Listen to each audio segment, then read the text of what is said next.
Hello दोस्तों, study with एनु में मैं एनु आपका स्वागत करती हूँ और हम विज्ञान और प्रौद्योगिकी पढ़ रहे हैं। तो उसमें आज हमारी 3rd क्लास है और हम काफ़ी टॉपिक्स कवर कर चुके हैं। तो मैं फास्ट फॉरवर्ड में करा रही हूँ क्योंकि रिवीजन सीरीज चल रही है ये। तो यूथ कंपटीशन की ये बुक्स मैं करा रही हूँ। आप इससे पहले के दोनों वीडियोज़ देख सकते हैं। तो अब हम स्टार्ट करते हैं। विद्युत इलेक्ट्रॉनिक्स के बारे में आज हम पढ़ने वाले हैं, ठीक है। तो एसी करंट को कैसे उत्पन्न करता है? तो भाई एसी करंट को उत्पन्न करता है आपका डायनमो के एसी करंट को डायनमो उत्पन्न करता है, ठीक है। एसी करंट को डायनमो उत्पन्न करता है। डायनमो एसी जनरेटर एक ऐसा यंत्र है जो यांत्रिक ऊर्जा को विद्युत ऊर्जा में परिवर्तित कर देता है। ये विद्युत चुंबकीय प्रेरण के सिद्धांत पे काम करता है। जब तारों की एक कुंडली को स्थायी चुंबकीय क्षेत्र में घुमाया जाता है तो उसमें प्रेरित विद्युत धारा उत्पन्न हो जाती है और ये बाह्य परिपथ में एसी भेजता है। चौक कुंडली क्या है?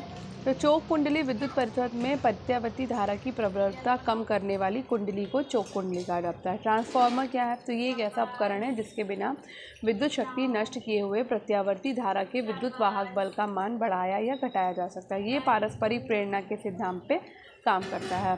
तो मैं यहाँ बोलना भूल गई कि अगर आप मेरे चैनल यानी स्टडी विद एनु में नए हैं तो चैनल को सब्सक्राइब करना बिल्कुल ना भूलो, ताकि मैं जितने भी सब्जेक्ट्स आपको करा रही हूँ उन सबके वीडियो की नोटिफिकेशन आपको मिलते रहे। तो चलिए आगे बढ़ते हैं। यदि एक तार की लंबाई को जिसमें धारा प्रवाहित है आधा कर दिया जाए तो दिए गए विभवांतर के लिए तार में प्रवाहित धारा क्या होगी? तो भाई 2 गुनी हो जाएगी, ठीक है। नेक्स्ट, निम्नलिखित में से किस धातु का सर्वाधिक प्रयोग समान तौर से ताप दीप्त विद्युत बलों के तंतु को बनाने के लिए किया जाता है? तो भाई टंगस्टन धातु का जो प्रयोग है, सर्वाधिक प्रयोग ताप दीप्त विद्युत बल्बों के तंतु को बनाने के लिए किया जाता है, ठीक है। माइक्रोफोन परिवर्तित करता है। तो माइक्रोफोन आपका परिवर्तित करता है ध्वनि तरंगों को विद्युत संकेतों में, ठीक है। इसकी सहायता से ध्वनि को एक स्थान से दूसरे स्थान पर भेजा जाता है। माइक्रोफोन का सिद्धांत विद्युत चुम्बकीय प्रेरण पर आधारित होता है। लघु पतन के दौरान विद्युत परिपथ में धारा क्या होती है? तेजी से बढ़ जाती है।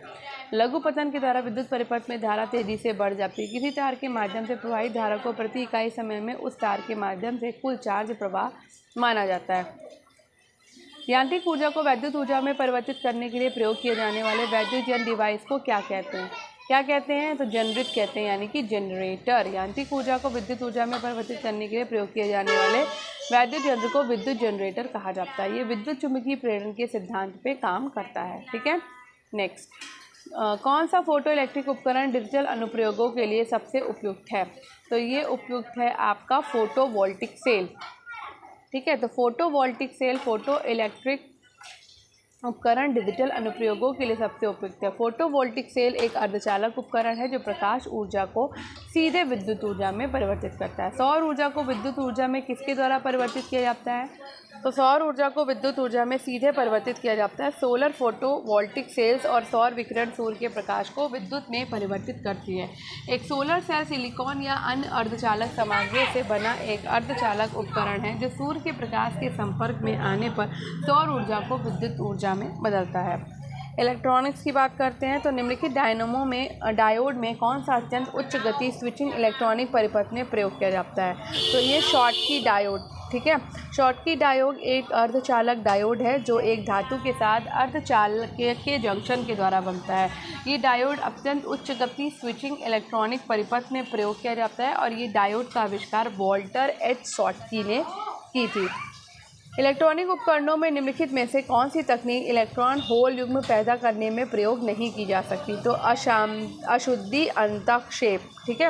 इलेक्ट्रॉनिक उपकरणों में इलेक्ट्रॉन होल युग्म पैदा करने हेतु तापी सक्रियता संघट आयनीकरण प्रकाशित सक्रियता तकनीकी का प्रयोग किया जाता है। अशुद्ध अंतक्षेप तकनीकी का प्रयोग इसमें से नहीं किया जाता। अब बात करते हैं चुंबकत्व की। तो किसी ऐसे स्थान में एक धन आवेश दक्षिण की ओर गति कर रहा है जहाँ चुंबकीय क्षेत्र उत्तर दिशा की ओर निर्देश कर रहा है। गतिमान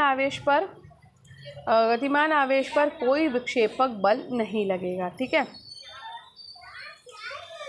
किस यंत्र का प्रयोग करके चुंबकीय क्षेत्र की उपस्थिति का निर्धारण किया जा सकता है? तो भाई हमारा चुंबकीय सुई का, ठीक है। चुंबकीय सुई का उपयोग चुंबकीय क्षेत्र की उपस्थिति निर्धारित करने के लिए किया जाता है। अमीटर की सहायता से विद्युत धारा का मान एम्पियर में ज्ञात किया जाता है। वोल्ट मीटर की सहायता से दो बिंदुओं के बीच विभवांतर ज्ञात किया जाता है। डीसी जनरेटर किस सिद्धांत पे कार्य करता है? तो डीसी जनरेटर जो है वो आपका फैराडे के विद्युत चुम्बकीय प्रेरण के नियम पे काम करता है।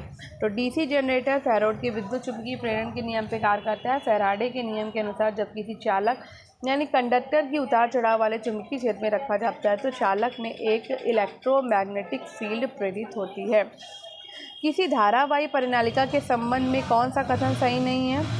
तो भाई किसी धारावाही परिनालिका के भीतर चुंबकीय क्षेत्र एक समान होता है। धारावाही परिनालिका क्षण चुंबक के समान व्यवहार करती है और धारा में वृद्धि के साथ परिनालिका के भीतर चुंबकीय क्षेत्र में वृद्धि होती है। जबकि परिनालिका के भीतर मृदु लौह क्षण प्रविष्ट किया जाता है तो चुंबकीय क्षेत्र वैसा नहीं बना रहता बल्कि चुंबकीय क्षेत्र में वृद्धि हो जाती है। कभी कभी विद्युत चुंबकीय वायव उत्थापन प्रणाली इलेक्ट्रोमैग्नेटिक एयर लिफ्ट सिस्टम के नाम से इलेक्ट्रोमैग्नेटिक एयर लिफ्ट सिस्टम के नाम से ज्ञात प्रौद्योगिकी की चर्चा किसके संदर्भ में की जाती है? तो ये की जाती है आपकी युद्धपोतों से वायुयान का उड़ान भरना यानी कि लीचिंग में। ठीक है। नेक्स्ट, चुंबकत्व का अनचुंबकीय समचुंबक सिद्धांत निम्न में से किसके द्वारा प्रदर्शित होता है? तो ये प्लैटिनम के द्वारा प्रदर्शित होता है। ठीक है। चुंबकत्व का अचुंबकीय सिद्धांत वो है जो बाह्य चुंबकीय क्षेत्र में रखे जाने पर क्षीण चुंबकत्व प्राप्त कर लेते हैं। इसमें क्षीण चुंबकीय क्षेत्र से सशक्त चुंबकीय क्षेत्र की ओर जाने की प्रवृत्ति होती है, अर्थात ये चुंबक की ओर क्षीण आकर्षण बल द्वारा आकर्षित होते हैं। किसी अणुचुंबकीय पदार्थ के परमाणुओं का अपना स्वयं का स्थायी चुंबकीय द्विध्रुव आघूर्ण होता है। कुछ अणुचुंबकीय पदार्थ platinum, sodium, calcium, aluminium, oxygen में है। ठीक है। नेक्स्ट है आपका नाभिकीय भौतिकी। तो एक्स किरणों के बारे में कौन सा कथन सही नहीं है? तो भाई एक्स किरणों के बारे में ये कथन सही नहीं है कि ये अपेक्षाकृत लघु तरंगदैर्ध्य होती हैं, इन्हें रडार प्रणालियों के लिए प्रयोग किया जाता है। तो ये आपका रॉन्ग है। ठीक है। एक्सरे एक प्रकार का विकिरण है जिसे विद्युत चुम्बकीय तरंग कहा जाता है और इसका तरंगदैर्ध्य 1A एडाप्टर होता है। इसे किसी धातु लक्ष्य पर ऊर्जा इलेक्ट्रॉनों द्वारा बमबारी कर उत्पन्न किया जा सकता है जिसके माध्यम से कुछ प्रकार के कैंसर का इलाज किया जाता है। अब निम्नलिखित कथनों पर विचार करें भाई। तो हम सीधे इसका ऑप्शन देखते हैं। ठीक है। रॉकेट इंजन के लिए ठोस ईंधन के रूप में एल्युमिनियम चूर्ण का उपयोग किया जाता है। अमोनियम क्लोराइड से ऑक्सीजन के साथ प्रतिक्रिया करके एल्युमिनियम ऑक्साइड, एल्युमिनियम क्लोराइड, जलवाष्प और नाइट्रोजन गैस बनाता है। द्रव ईंधन नोदित रॉकेट इंजनों की तुलना में ठोस इंजनों में कम विशिष्ट आवेग होता है। ठीक है। हाइड्रोजन बम किसके सिद्धांत पर आधारित है? तो भाई हाइड्रोजन बम जो है वो आपके अनियंत्रित संलयन प्रक्रिया पर आधारित है।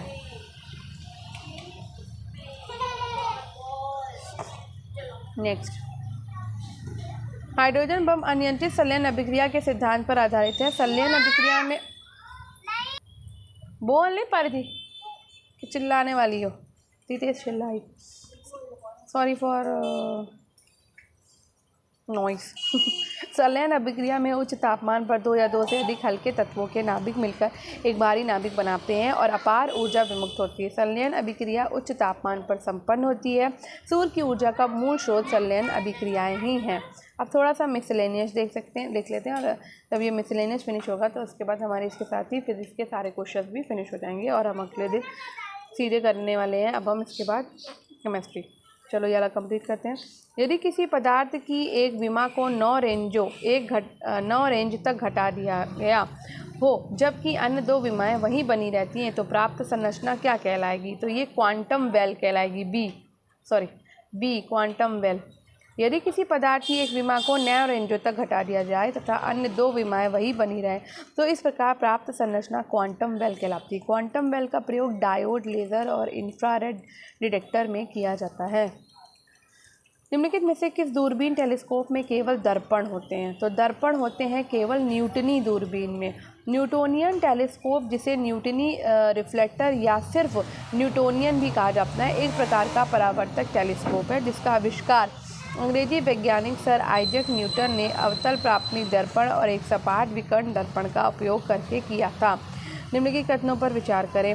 तो नैनो पार्टिकल अति सूक्ष्म कण होते हैं जिनका आकार 1 नैनोमीटर से 100 नैनोमीटर के बीच होता है। नैनो पार्टिकल्स मानव निर्मित फुलरीन होने के साथ साथ प्रकृति सिलिका एवं मेटल नैनो पार्टिकल्स में भी अस्तित्व में होते हैं। कुछ मेटल ऑक्साइड नैनो पार्टिकल्स का प्रयोग प्रसाधन सामग्री जैसे कि लिपस्टिक, सनस्क्रीन क्रीम आदि बनाने के लिए किया जाता है। इन वाणिज्यिक उत्पादों के नैनोकण जब किसी कारण से वातावरण में आते हैं, इसकी लाइट जला।